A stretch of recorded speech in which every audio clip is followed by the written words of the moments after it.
Hello guys, मैं हूं Deepak Sarotriya, assistant professor department of physics.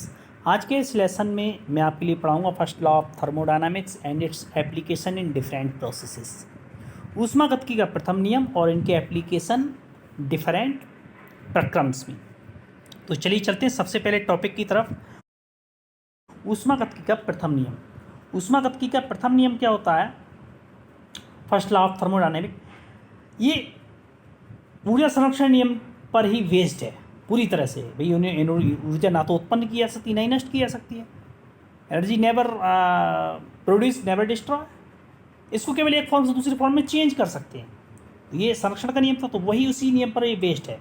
यदि किसी थर्मोडायनामिक सिस्टम को क्यू हीट देने पर सिस्टम द्वारा वर्क डन डब्ल्यू हो, तब उस सिस्टम की इंटरनल एनर्जी में चेंजिंग डेल यू निम्नानुसार हो, del U equal to Q minus W.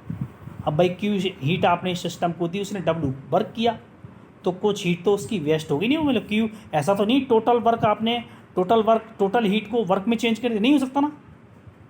कुछ एनर्जी तो आपकी सिंक को भी चली जाती ना यहाँ पर। जैसे आपने इंजन स्टार्ट किया, उसमें फ्यूल जला, तो फ्यूल ने टोटल वर्क थोड़ी कर दिया, उसने सिस्टम को गर्म भी तो किया था, हीट भी तो किया था। तो वो उसको एक तरह से आप इंटरनल एनर्जी मान सकते हो। वो भी तो आपकी हीट उधर भी तो वेस्ट होगी, नहीं होगी। तो जो आपकी इंटरनल एनर्जी है डेल यू इक्वल टू क्या होगी, क्यू माइनस डब्ल्यू होगी।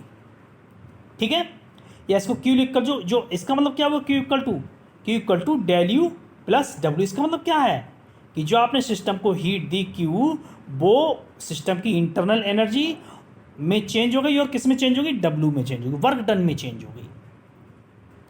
ठीक, यदि यही थर्मोडायनामिक का फर्स्ट लॉ है।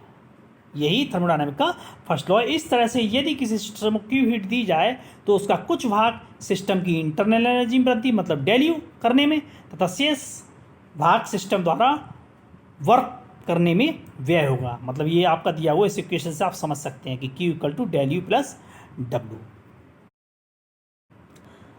अब application for first law of thermodynamics.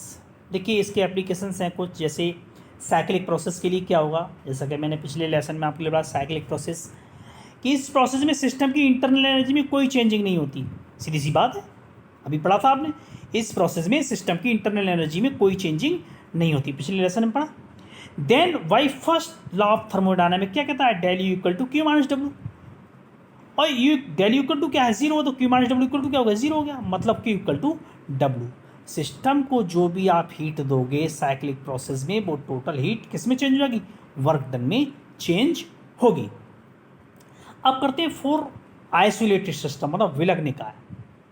अब विलग्निका होते क्या है आइसोलेटेड सिस्टम? ये सिस्टम ना तो कोई वर्क कर सकता है और ना ही बाहर से ऊष्मा का आदान प्रदान कर सकता है। ना तो उसमें हीट ट्रांसफर हो रही है, ना ही ये वर्क कर रहा है। तो इसका मतलब क्या हुआ, जो क्यू है और डब्ल्यू है दोनों ही क्या होंगे, इक्वल टू जीरो हो जाएंगे। तो जो थर्मोडायनामिक फर्स्ट लॉ है del U equal to Q minus W, वो क्या होगा, जीरो। मतलब डेल यू इक्वल टू क्या हो जाएगा, del U equal to zero, क्योंकि क्यू भी जीरो डब्ल्यू भी जीरो। अतः ऐसे सिस्टम में इंटरनल एनर्जी कांस्टेंट रहती है, मतलब कोई चेंजिंग हुआ, del U equal to zero आ गया, मतलब इंटरनल एनर्जी में कोई चेंजिंग ही नहीं हुआ। तो जो आइसोलेटेड सिस्टम है उसमें इंटरनल एनर्जी कांस्टेंट रहती है। ये रिजल्ट यहाँ पर निकल कर आता है। अगले टॉपिक क्या है, फोर आइसोबारिक प्रोसेस, मतलब समदाबी प्रक्रम में। आप यहाँ से समझ सकते हैं समदाबी मतलब समान दाब, मतलब कांस्टेंट प्रेशर हो। यहाँ पर आइसोबारिक सिस्टम क्या होते हैं, ऐसे प्रोसेस जिनमें पूरे प्रोसेस में जो सिस्टम का जो प्रेशर है वो कांस्टेंट रहे, वो बदले ही नहीं, तो वो आइसोबारिक प्रोसेस है। इस प्रोसेस में किसी सिस्टम का प्रेशर कांस्टेंट रहता है, जैसे भाप का बनना है, भाप का सुपर हीटेड होना है, जल का बर्फ़ जमना है या बर्फ़ बनना है, तो सब क्या है ये सब प्रोसेस क्या है, समदाबी प्रक्रम है। देखो प्रेशर वैसा का वैसा ही रहता है। माना m मास के लिक्विड को कांस्टेंट कांस्टेंट टेम्परेचर व एक कांस्टेंट प्रेशर में चेंज किया जाता है। मतलब माना एक m मास के लिक्विड को कांस्टेंट टेम्परेचर व एक कांस्टेंट प्रेशर पर वाष्प में चेंज किया जाता है, मतलब वेपर में चेंज करते हैं। वेपर में आपने चेंज किया। यदि लिक्विड की वाष्पन की गुप्त ऊष्मा क्या हो, लेटेंट हीट क्या हो, एल हो, तो इस प्रोसेस में लिक्विड द्वारा ली गई टोटल हीट क्या होगी, बताइए। क्यू क्या होगी टोटल हीट, भाई लेटेंट हीट आपने ए ले ली, मास कितना है, एम है लिक्विड का, तो टोटल हीट कितनी है, एम एल हो जाएगी नहीं हो जाएगी, एम एल होगी नहीं होगी, Q equal to M L. ये आपकी प्रोसेस में जो लिक्विड ने जो जितनी हीट ली वो होगी Q equal to M L. यदि माना लिक्विड का वॉल्यूम क्या है V1 है और उससे बनी भाप का वॉल्यूम क्या है V2 है, भाई लिक्विड का वॉल्यूम V1 है और उससे जो वेपर बनी वो किसका वॉल्यूम क्या है, V2 हो गया। तब लिक्विड द्वारा वॉल्यूम V1 से V2 तक फैलने में कांस्टेंट एक्सटर्नल प्रेशर के विरुद्ध किया गया कार्य, मतलब इस पूरे प्रोसेस में आपका क्या रहता है, प्रेशर कांस्टेंट रहता है। तो कांस्टेंट प्रेशर के विरुद्ध जो वर्क डन होगा वो क्या होगा, W equal to P del V, आपने पढ़ा है। डेल V का मतलब क्या है, डेल V क्या होता है, वॉल्यूम में चेंजिंग, मतलब V2 माइनस V1 आपने यहाँ लिख लिया इसकी जगह, P into V2 minus V1। But by first law of thermodynamic वो क्या होता है, del U equal to Q minus W।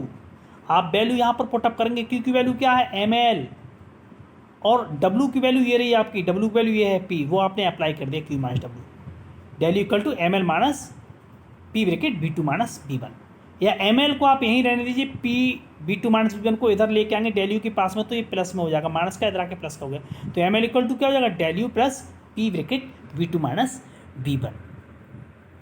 ये किस में होता है, आइसोबारिक प्रोसेस में होता है, समतापी प्रक्रम में होता है। अब हम बात करते हैं किसकी, आइसोकोरिक प्रोसेस, मतलब समआयतनिक प्रक्रम। देखिए वर्ड से ही आप समझ जाएंगे, वर्ड क्या बोल रहा है, समआयतनिक।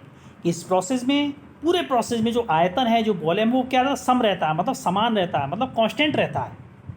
इस प्रोसेस में सिस्टम का वॉल्यूम कांस्टेंट रहता है, मतलब del V equal to zero हो गया, तो डब्ल्यू इक्वल टू क्या होगा, पी डेल वी होता है, del V equal to zero हुआ तो डब्ल्यू इक्वल टू क्या हो जाएगा, वो भी जीरो हो जाएगा। और जब इसको थर्मोडायनामिक के फर्स्ट लॉ में आप लाएंगे del U equal to Q minus W, तो डेल यू इक्वल टू कितना हो जाएगा, क्यू के इक्वल होगा। मतलब सिस्टम को जितनी भी हीट दी जाएगी वो टोटल हीट सिस्टम की इंटरनल एनर्जी को बढ़ा देगी, उस इंटरनल एनर्जी में चेंजिंग के इक्वल होगी। ये किस में होता है, समआयतनिक प्रक्रम में होता है। फिर तुम्हें चलते हैं फोर आइसोथर्मल प्रोसेस, मतलब समतापी प्रक्रम, जिसमें टेम्परेचर कांस्टेंट रहे, तापी सम मतलब क्या है, टेम्परेचर कांस्टेंट रहे। इस प्रोसेस में टेम्परेचर T कांस्टेंट रहता है, मतलब del T equal to zero हो गया। ऐसे प्रोसेस में क्यू डब्ल्यू और डेल यू तीनों में कोई शून्य नहीं होता। ऐसे प्रोसेस में क्या है, ना तो Q ना W और ना ही डेल यू, तीनों में कोई भी शून्य नहीं होता। लेकिन एक आइडियल गैस की इंटरनल एनर्जी केवल उसके टेम्परेचर पर डिपेंड करती है। मैं सिर्फ आइडियल गैस की बात कर रहा हूं यहां पर, कि जो आइडियल गैस है उसकी जो इंटरनल एनर्जी होती है वो केवल टेम्परेचर पर डिपेंड करती है। अतः आइडियल गैस के लिए डेल इक्वल टू क्या होगा, जीरो होगा। आइडियल गैस की डेल इक्वल टू क्या होगा, जीरो होगा, क्योंकि ये टेम्परेचर पर डिपेंड करती है इंटरनल एनर्जी। और जब इंटरनल एनर्जी टेम्परेचर पर डिपेंड करती है आइडियल गैस की, तो यहाँ पर क्या है, टेम्परेचर जीरो है, चेंजिंग। तो उस कंडीशन में आइडियल गैस के लिए डेल इक्वल टू जीरो होगा। ये सिर्फ आइडियल गैस पर लागू होगा। देन बाई इक्वेशन आपका थर्मोडायनामिक क्या बोलता है कि जो del U equal to zero लगाया क्यू माइनस डब्ल्यू, तो यहाँ पर डेल यू के जीरो लगाया तो क्यू इक्वल टू क्या आ जाएगा, डब्ल्यू। मतलब इस प्रोसेस में आइडियल गैस द्वारा ली गई हीट गैस द्वारा वर्क डन के इक्वल होती है। अब 6 आपका है फोर एडियाबैटिक प्रोसेस, रुद्रोष्म प्रक्रम में। रुद्रोष्म जानते हो कि जहाँ हीट ना तो सिस्टम के बाहर से हीट लेगा और ना ही पूरे प्रोसेस में अपनी हीट सिस्टम से बाहर देगा। तो जहाँ हीट ना ली जा रही ना दी जा रही, तो उस तरह का प्रोसेस क्या होता है, रुद्रोष्म प्रक्रम होता है। ठीक है, और इस प्रक्रम में क्यू क्या होगा, फिर क्यू इक्वल टू क्या हो जाएगा, जीरो होगा, हीट ले ही नहीं रहा, ना दे रहा। तो by thermodynamic first equation del equal to Q minus W, Q की जगह आपने जीरो को पुटअप किया तो डेल इक्वल टू क्या आ गया, माइनस डब्ल्यू आया। अब हम बात करते हैं कि डेल इक्वल टू क्या है, माइनस डब्ल्यू आया। अतः इस प्रोसेस में यदि सिस्टम पर वर्क किया जाता है तब डब्ल्यू नेगेटिव होता है। अगर सिस्टम पर आप वर्क करोगे तो डब्ल्यू क्या आएगा, इससे स्पष्ट हो रहा है इंटरनल एनर्जी चेंज होगी। जब वर्क करोगे तो डब्ल्यू किस में है, जो वर्क है वो क्या होगा, नेगेटिव होगा। सॉरी ये नेगेटिव है, सॉरी नेगेटिव होगा, डब्ल्यू नेगेटिव होगा, हाँ सही बात है। तो इस फॉर्मूले से आप क्या निकाल के लाएंगे, इस फॉर्मूले से निकाल के लाएंगे, इसमें जब अप्लाई करेंगे माइनस डब्ल्यू, तो बताइए, अब एक बात बताओ, सिस्टम पर हम वर्क कर रहे हैं, आप खुद सोचिए, सिस्टम पर जब हम वर्क कर रहे हैं, सिस्टम से वर्क ले तो नहीं रहे ना, कर रहे हैं, तो डब्ल्यू तो नेगेटिव होना चाहिए, कायदे की बात है।